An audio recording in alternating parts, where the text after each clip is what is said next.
Hey everybody, wishing I was shorter 110 here. Welcome to episode 6 of Restoration Z. In this series I'm stripping down my DRZ400SM and I'm restoring it basically. At a very base level, I will just be taking everything apart, cleaning it. The main thing we need to sort out is the frame because there's some rust on it, so I'm going to have to probably respray that. But the first job I need to do is take the belly pan off from underneath this bike before I take the wheels off. I mean, obviously, at this point, I could just lay the bike on its side, but as you can tell, I don't have much space. So I'm going to have to do what I can do. How the hell am I going to get you an angle on this? Come here. So we need to undo that fastener, that one, and any around the front to get this belly pan off. We have a bolt in here that might go all the way through. We've got these mounts, and then this central pin. But I say, first things first, belly pan's coming off, then maybe suspension out. And we need to undo the linkage as well. We'll just get on with it. If you're of the smaller stature, don't ever curse it seriously. I'd much rather be a bit smaller.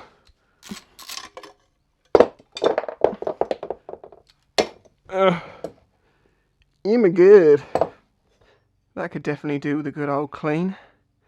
Interesting to see though, no major scratches, which means I have never rammed this into anything solid, nor has anyone previously, which is good.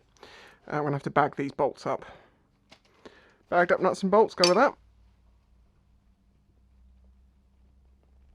Oh, what the hell?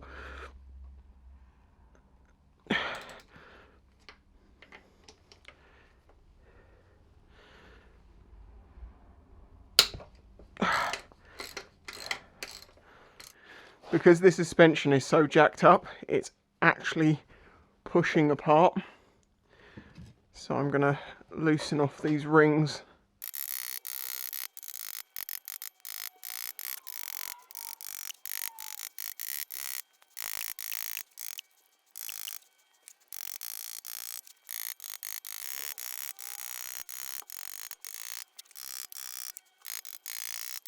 There's three things to mention here, because I know these are going to come up. One, don't you have spring compressors? No. Do you have the wrench to undo? No. The answer is no. I haven't got the right tools. This is an annoying job. Do I have big zip ties? Yes, I probably should have put zip ties on that first, rather than this late into it. Am I even going to bother this late into it? Probably not. What I'm trying to do here, there we go, is elongate the spring so it's not under so much tension, so it takes a lot of the pressure, there we go, off the bolt that's in the frame.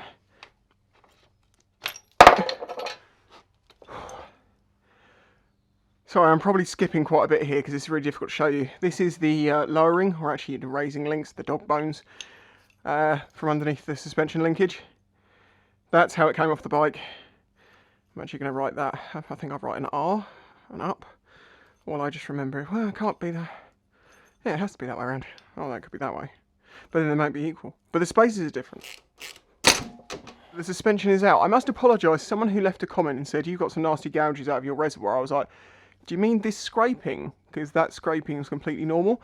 I hadn't even noticed myself that little gouge, or that little gouge, or that little one. But I don't see those happening in a crash without some serious frame damage, because this sticks out much further, so I don't know what that's all about. Yeah, see, on this other one you can see the same scraping, but there isn't those divots. Hang on a minute, the only thing actually holding the swing arm on now is the central pin,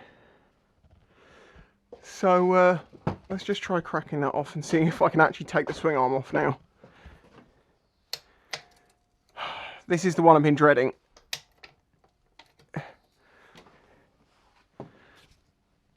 Oh, well, I never. I've just found two bolts here as well. I'm trying to remember where they came from. They're very rusty. Okay, now there should be no load on that pin.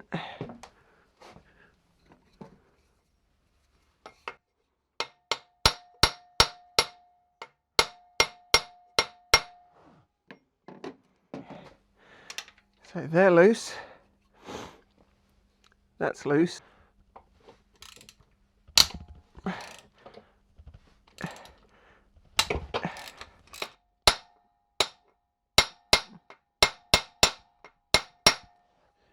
Right, I'm afraid episode 6 is going to go sideways. This has gone from engine removal to just pin removal. We need to get this pin out. Now, everything's loosened. On the other side, we have some threads, as you can see here. Not a lot of room going on. But there's no thread on that shaft, and it runs all the way through the bike through here. It's just stuck. And as you can see, where I've been trying to beat it with a hammer, it's moved everything over a bit. But yeah, it's not budging. Now, I've looked online, and yeah, this is known to happen, and you can even get to a point where you have like a half-size sledgehammer and you're still not moving anything. Once you're getting to the point of hitting stuff that hard, it's time to use a different tool. And we can use a puller. So what you can do is you can take a piece of all thread like this. This is just literally all threads. And you can pass that through the hole in the bike. You then put a nut and washer on this end, a couple of nuts and washer, to lock it. You then put a piece of wood or something against the frame of the bike, and then you put another nut and washer on here, and then you tighten this one up and it'll pull it through. And you get an awful amount of tension, force created because of that nut and washer. It's quite impressive. However, this is too thick to go through the bike. And I can't get any all thread anywhere because, as I say, we're on lockdown. So I suddenly was like, right, sat down for 5 minutes, let my brain do the sums, and it's like, okay, I know how I can do this. What I'm going to have to do is grind off the threads off of most of this bar to make sure I've got enough that it will fit through the hole in the bike. Because this is about 12mm, that's about a 10mm hole, maybe slightly smaller. Once that's all the way through the bike, I can then weld a washer on the end of it. That will give me the ability to, pull.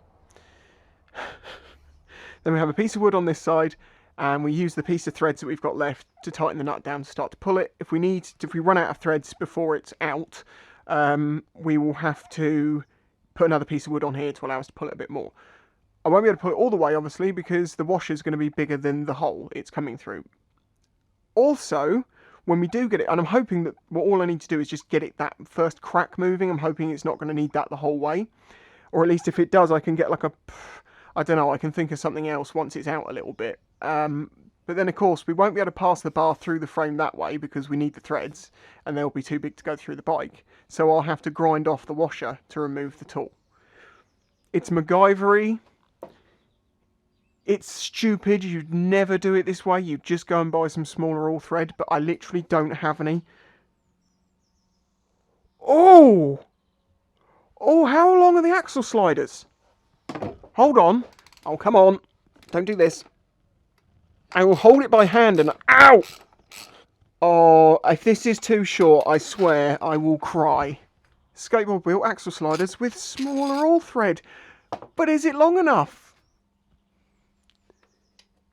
It's going in. Wait. There is plenty on that side. Oh my god, we're not going to have to do the stupid thing. Yes, that's the best thing ever. Right, okay, so we just need to find some nuts and a washer, and we can try and do this. Okay, this is why I love having boxes with nuts and bolts and stuff. This is actually pieces I used for making clocks for the Metalworks when I did that. I really do want to get back to that at some point, but right now YouTube, I've got to concentrate on it. And also, obviously, I don't think many people right now have got the money to spend on a luxury item like that. Cannot tell you how happy I am that I remembered this, because had I gone through the process, I know as cool as it would have been to weld and do all that stuff, if I'd found that afterwards, I would have been so pissed. Just make sure it will be all free moving. Then we need another washer this side, and another one of these. Then I need a piece of wood with a hole in it, and I'm going to use this piece of wood, and I just need to drill a hole in it. Wait. I want a piece of wood to put in there. You know, you've always got that little bit of plywood sat somewhere that's perfect, and you never throw it away because you know you'll use it for something. Then when you do need it, you can't find it, and then you find another piece of big plywood and you chop a piece off, and then you'll do the exact same thing with this piece, and then once you're done with this piece, you'll find the original. Yeah, and that's what I'm basically going to do now. Do you know what, that piece of wood might actually just be better overall. And I'm going to put a washer on there to help spread the load and spin the nut. Just found the one that I lost before.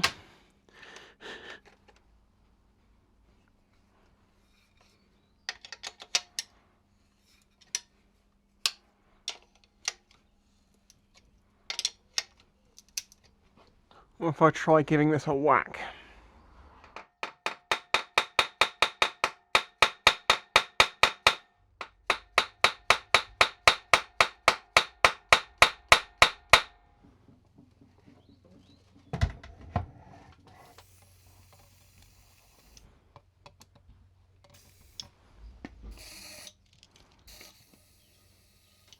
Okay, while we're waiting for that to do something, hopefully, there is an oil line which runs from the bottom of the engine. This is a hard line, runs up here along into the frame. We're going to have to take it off from both sides, but I need to undo this bottom one. I thought, well, while it's on its side, you know.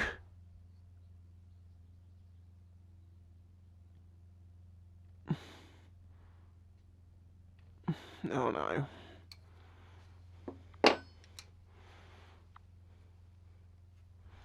Right, I'm going to leave that one connected to the engine. I'm going to separate it on that, which means I'm going to undo it from the top one. I don't want to try and detach that from the engine. It's super tight. Not worth the risk. Oh no!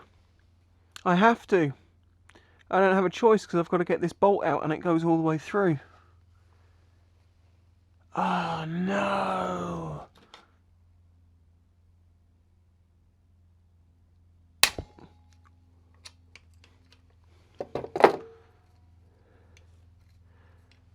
Oh, thank God that undid and didn't snap.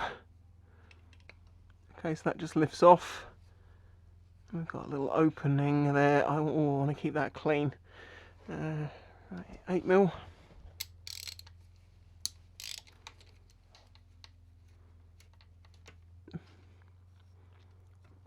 Well, we are actually free enough now to get that bolt out, so... Well, I never. I was not expecting that, but that's amazing. Yeah, right, let's move that out the way and then put that back in there. And because I don't want to leave that open, pop that back on. So, yeah, it's okay. This was going way too well. We've had a few stuck fasteners, but nothing serious. I'm not too worried about this because, as I say, it's a known thing, but I just can't wait for the moment that it just lets go and comes out. There's nothing holding it in there but friction and corrosion, maybe. Okay, I've left that a while and did a bit more research, and I may have a solution to this problem. May. I need to get the bike back on the stand.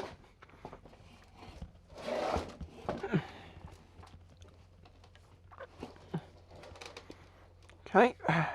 Oh, I appear to have lost all my brake fluid out my reservoir. Alright.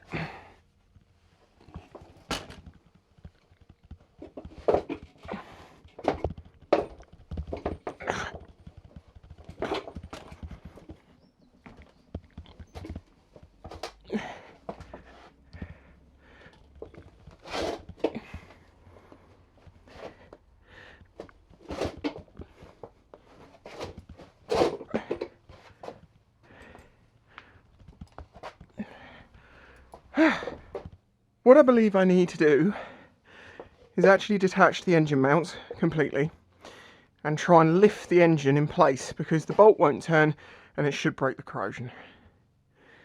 Fingers crossed.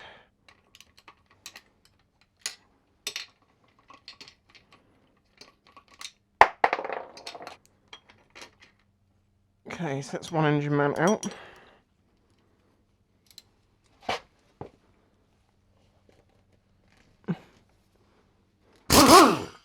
I hope I don't have to charge the compressor. I'm hoping it's going to have enough left in there to do this.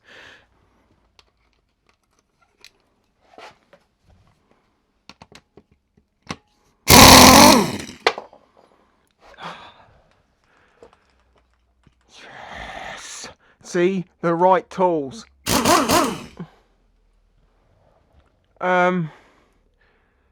That could be what we're up against on the axle.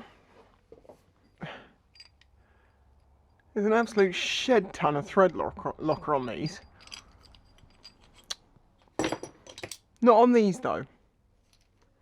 Makes me wonder. Also got an oil line on the underneath the engine. Playing a risky game here. I don't know how much oil's going to come out. Oil line up the top.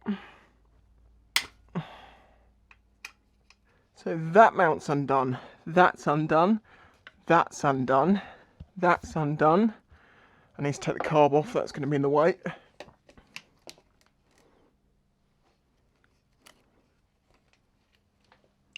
One carb. Rap, rap, rap, rap. Unless I'm being blind, this engine should now be free apart from that.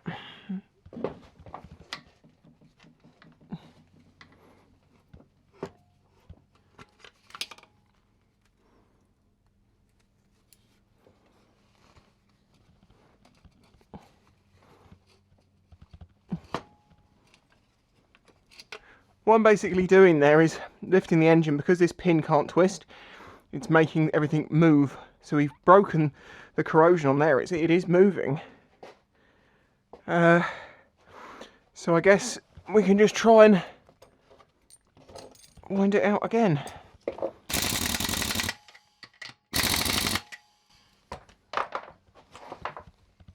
If you've been watching this channel for a while, you'll know that I've done some mechanical work on some boats, and I learnt a lot from that job.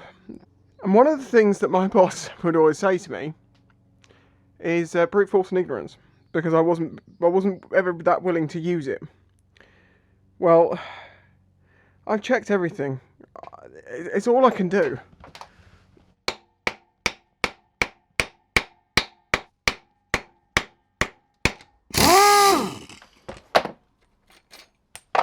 That hasn't budged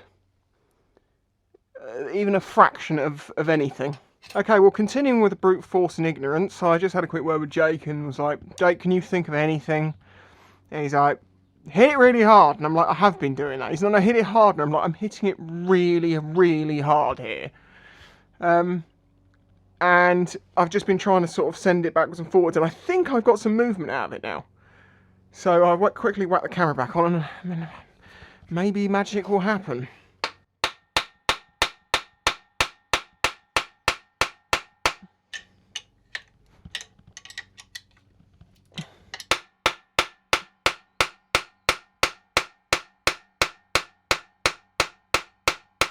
It's definitely moving.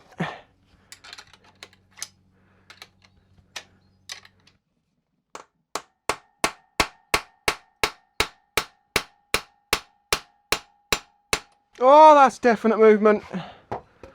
I did the right things, working up to hitting it really hard, but then in the end, as Jake is true to say, and as was my boss, brute force and ignorance is an important thing. And I'm scared of using it, and I shouldn't be. Now, I want to twist this real bad using a 22mm spanner and a washer. Oh, look at the... yeah!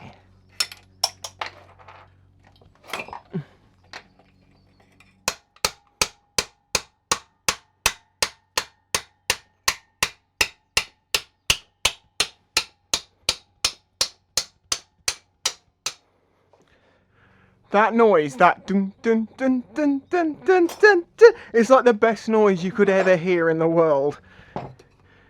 That had grease on it once, and I'm thinking that's the only time it had grease on it.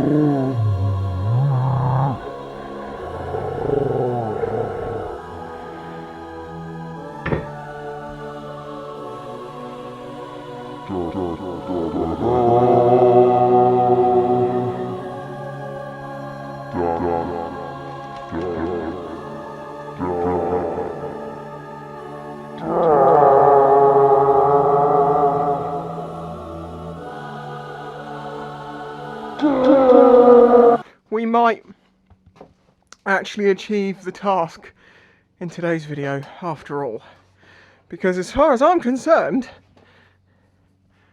there is nothing holding that engine in. Okay.